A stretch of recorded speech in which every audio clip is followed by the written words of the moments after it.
But I'm from a big family too. Like, How many? I'm the 8th of 9. And I'm 4 of 8. Yeah. And how many boys and girls? 3 boys. 8? 6 girls. 9. My dad's one of 9. Yep. Marie's the only girl. Yeah. Right? And we have 2 girls, 1 boy, 2 girls, 2 boys, 2 girls. How's that long? My little sister. I wonder when he's where? Seattle.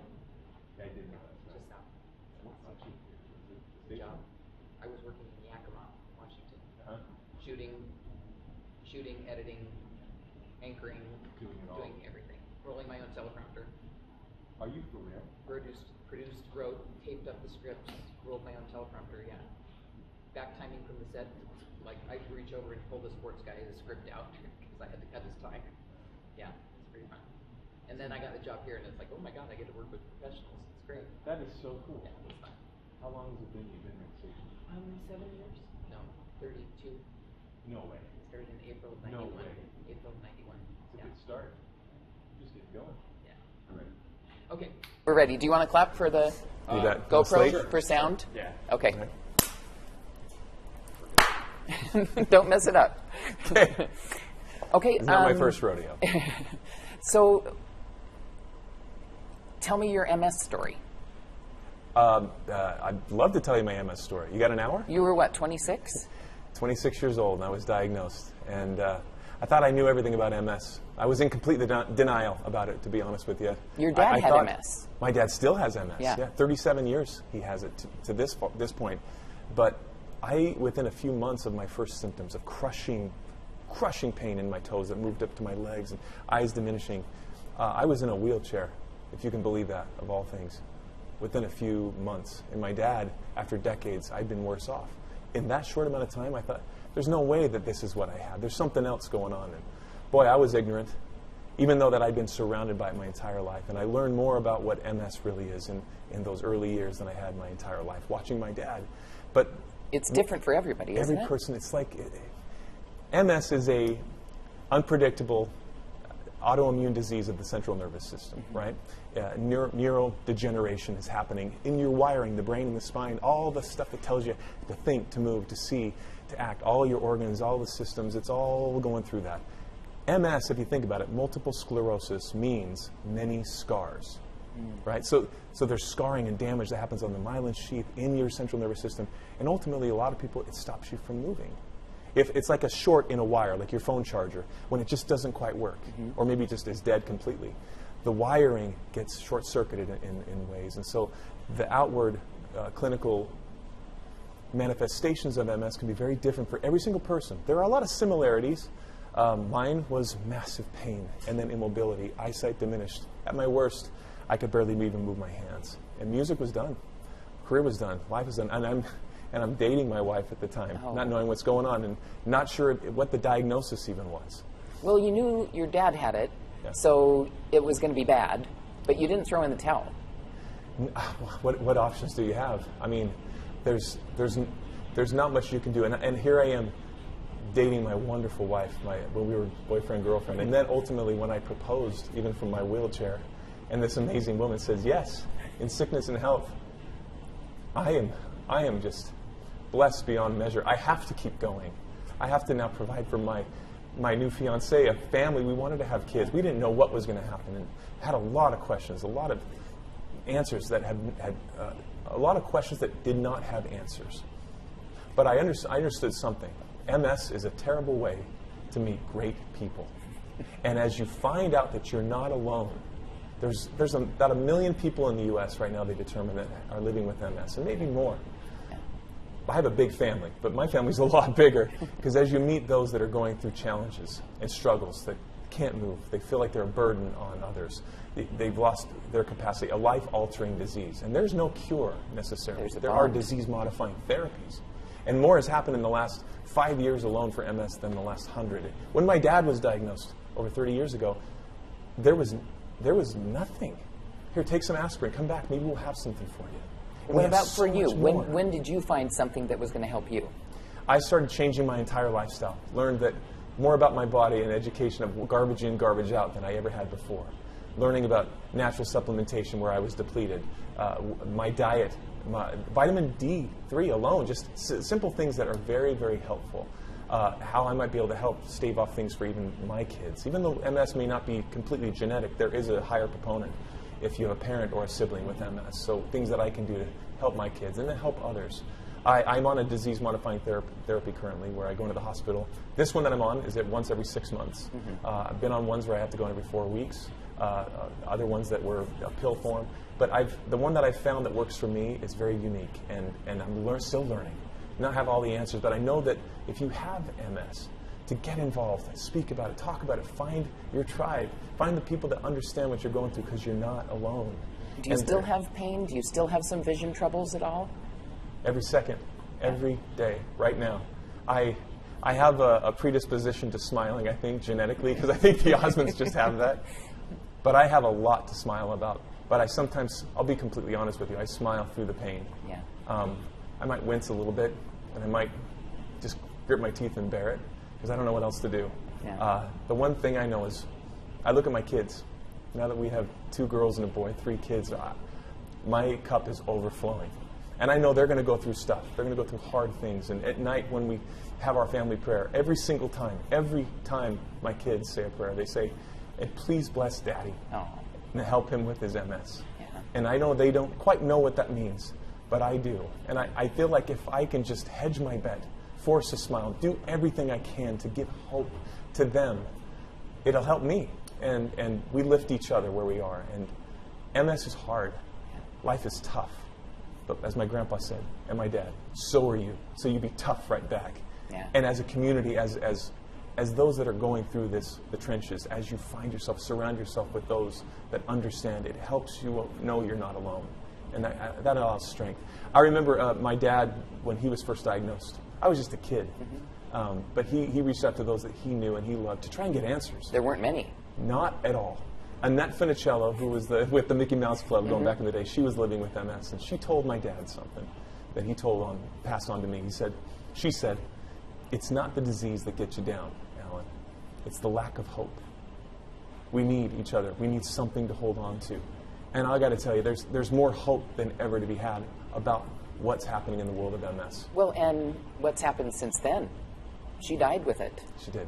Yeah. And what an amazing person. You're on medication that helps you walk around and have kids. And the crystal ball of what's happening, what's not, I don't know how to put it into a test tube of how to equate what's working, what's not, but I try to work with those that are smarter than I, that have experience, and find out through trial and error what's working for me and what I feel in my gut is the right path for me. The one thing I know, and I've heard from every neurologist, and I've had a chance to sit on boards from those incredible minds from Yale to Harvard to UCLA, to you name it, USC, they've all told me, so David, if we could just put into this test tube that we can't really try positivity. When someone comes into our office and I diagnose them with MS or cancer or ALS or some kind of a neurological challenge, if they have a predisposition to being happy and joyful, and they're not bitter, but they're better, they always do better. Every case we can think of, and those that are just the negative, the down, the sorry for themselves, which is hard. I totally understand that. But you ultimately do worse with your prognosis. So if I can hedge my bet and force a smile, maybe it's rose-colored glasses. Fake it till you make it. Fake it till you make it. Smoke and mirrors showbiz. I don't know if that's the healthiest thing. But it's helping you. I feel like it gives me a little bit of an edge. And no one's getting out of here alive. And if I can live a little bit better of a life, boy, we only have so much time. Life is short. And my dad said something since I was a kid, and I tried to uphold this in my own life. He said, David, you know what? I may have MS, yes, but MS does not have me. And that's a stubborn attitude, and maybe it is, but I love to live my life that way, or I try to. And I'll be completely honest, Mary, and those that have gone through challenges, you know exactly, because we all have a story. I hit my wall. Sometimes what you don't see behind closed doors, my wife sees. She knows when I've had enough, and I can't do it in that moment. And it's okay. It's okay. It's okay to have a pity party. It's okay, because I got tomorrow, and I have those that understand. And surround yourself with those that can lift you where you stand. My cup is overflowing, and it sounds crazy, but having MS is maybe one of the best things that's ever happened to me. That is crazy. Because of the fresh perspective. Because I know what I can't do anymore. At least I know what I struggle with. I may not be able to even run a mile, But I know what I can do. Drive a car here today. Be the most productive husband and father I can and supportive. And to enjoy every moment that I have, whether in television or on music or in the corporate world I'm working. I'm maybe running a little too fast in But you don't have to run a metaphorically. mile.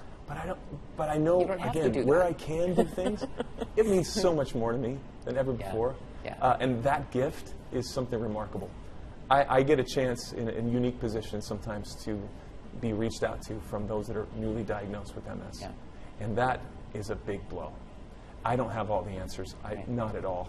But I know how to put my arm around someone and say, you know what, we're in this together. Yeah. And we're going to lick this disease. We're going to find this. And the prospects of those that are in there working so hard to find us a cure and find answers, they look at MS as the one that's going to break it. Yeah. I believe that. We have great things on the horizon.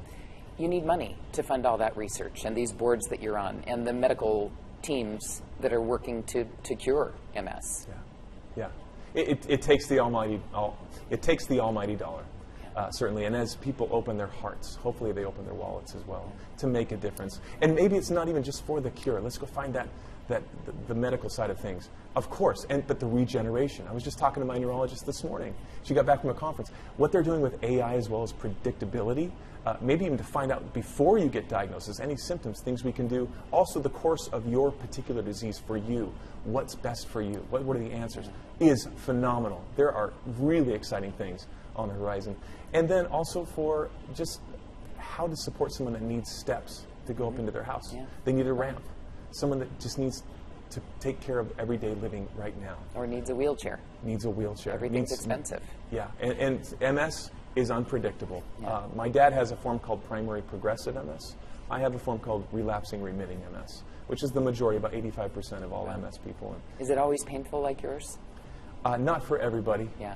My dad doesn't have any of that pain. Yeah. Not everyone does, but there are those that certainly do. It feels like I'm on fire. It feels like hot burning towels wrapped around my body, just tightening constantly. And each day's a little bit different, but it's always there. I fail quickly. I'm trying to build my core as much as I can, be as strong as I can. And there's no pain medicine you can take that makes it go away. I haven't found one that works for me. And I don't want to be on things that kind of numb me out either, so I pick and choose what I am on. I don't like to be on too many chemical things. I like natural approaches, certainly. And so I do a hybrid of kind of finding what works for me. Things I know I can't control, what's going on in the central nervous system, where the demyelination's occurring, the white blood cells that get through the blood-brain barrier. And I know this is a lot of information, but as you simplify it, many scars. I have lesions and scars all over my brain and throughout my spine. The fact that I'm walking, I don't know if I'm supposed to be. And I don't know how I got to this point. My neurologists, they say, this is incredible, to go from where you were incapacitated in a wheelchair to where you are now able to function and be as productive as you are. Mary, I don't know what tomorrow's going to hold. Things could relapse and I could go back. It could be gone. How can And you maybe that's ignore why I'm pushing so hard. Because while I got my legs, I'm going to use them as much as I can. But that pain, most people can't smile through it. And sometimes this is me smiling through it. Yeah. It hurts. Yeah. But I have to. I have to. I love Dr. Seuss. He said, this is a great quote. When you start to feel sad, when you feel sour and blue, and when you start to get mad, you should do what I do. Just tell yourself, Ducky, you're really quite lucky. Some people are much more. Oh, ever so much more. Oh, muchly, much, much more unlucky than you. And I got to be honest, being here doing television every day, in the corporate world, meeting people all the time, doing relationships, on stage, traveling, touring, I have a unique opportunity to meet a lot of people.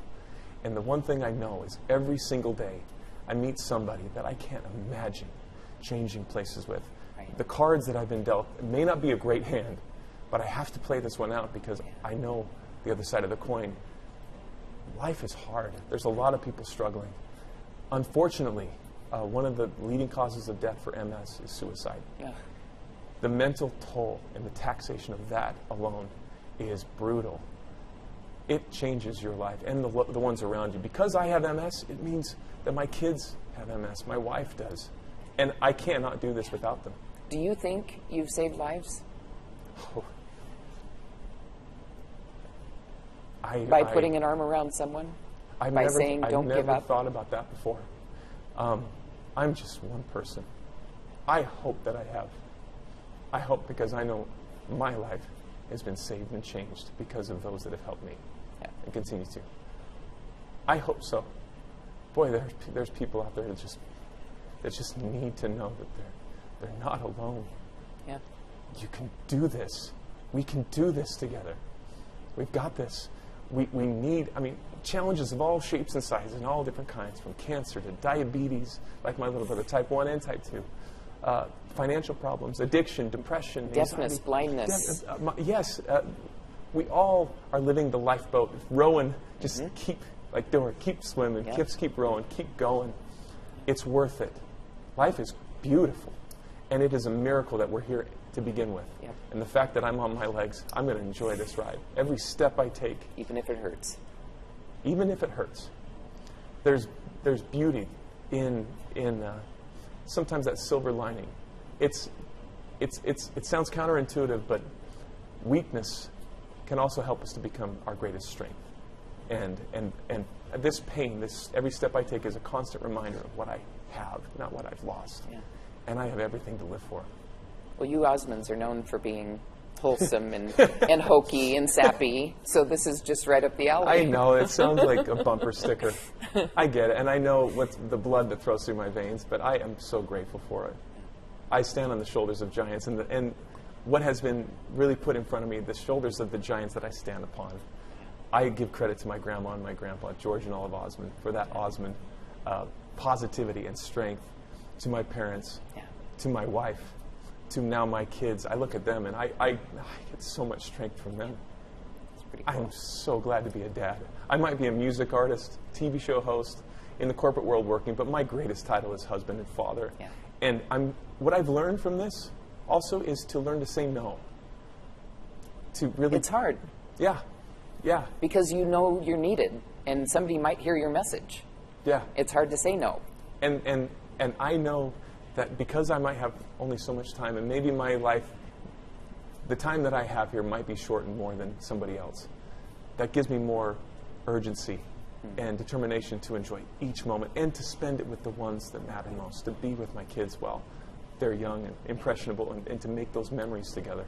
What is your prognosis?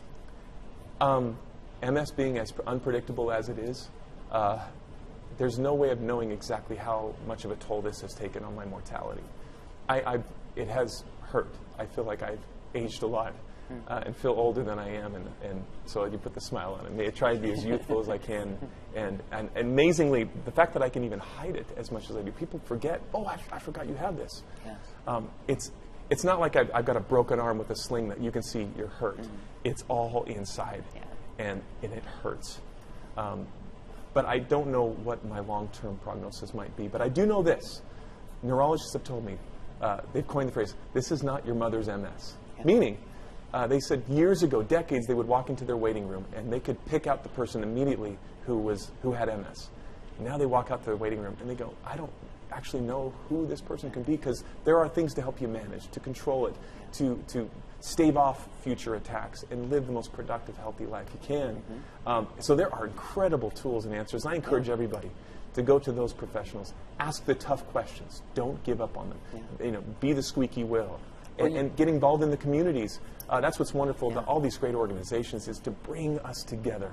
There are strength in numbers. Well, and that's the thing. The prognosis might be someone with MS should only live to be a specific age, but you weren't supposed to be able to walk. Yeah, unpredictable that way. And who knows? I think the lifespan for any of us, healthy or not, was quite diminished just not too long ago. So the fact that we're living longer lives, hopefully we can live more productive and quality-filled lives.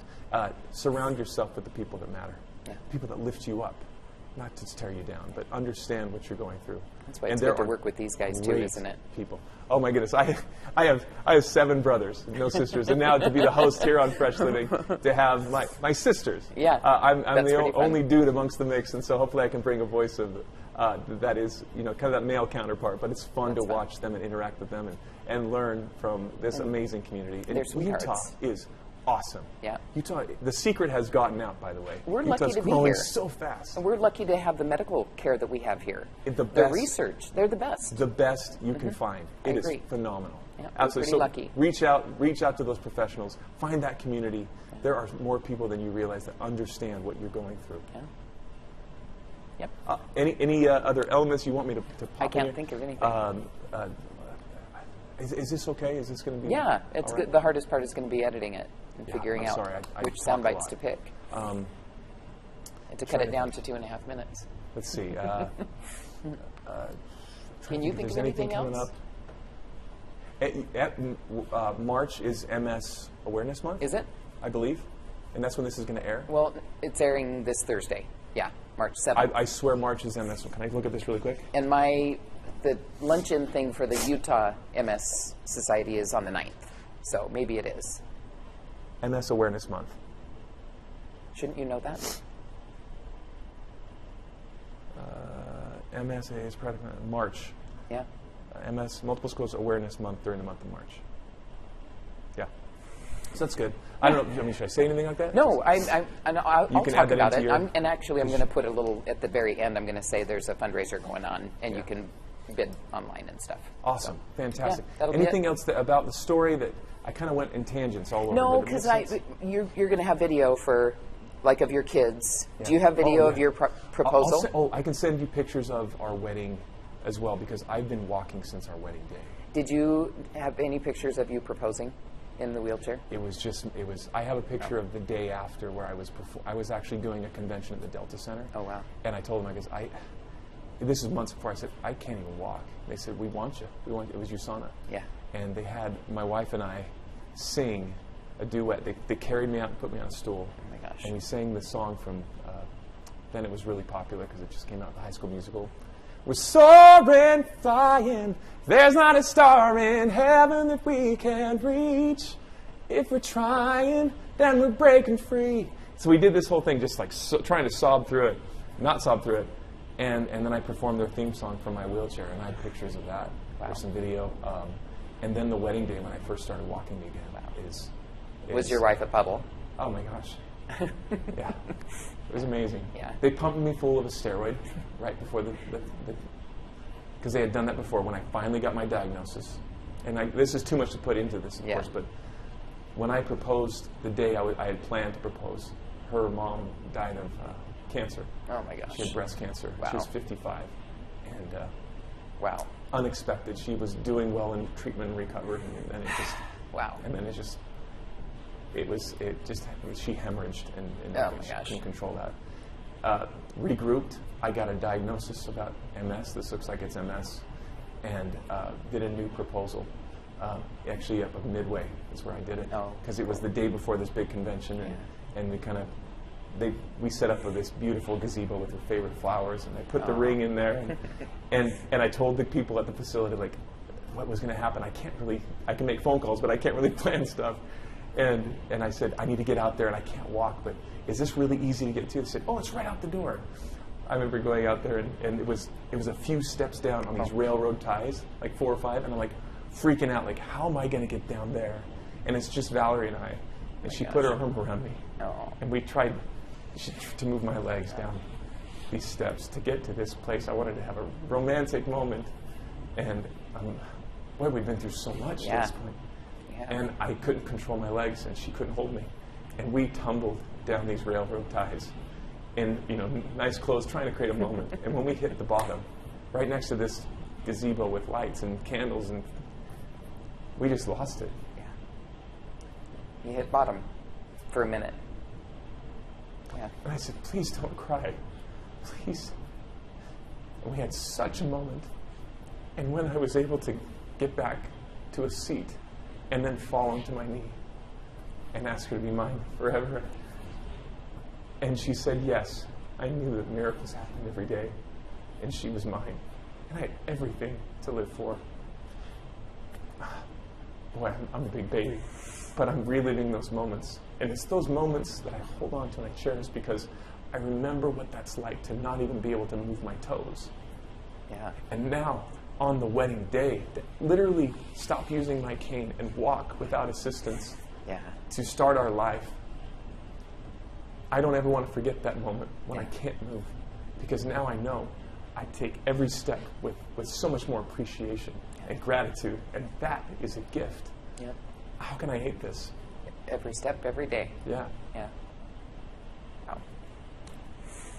Thank you. No. I appreciate that. We're good. I'll get you wedding stuff. I'll get you pictures. I'll get the video of the kids.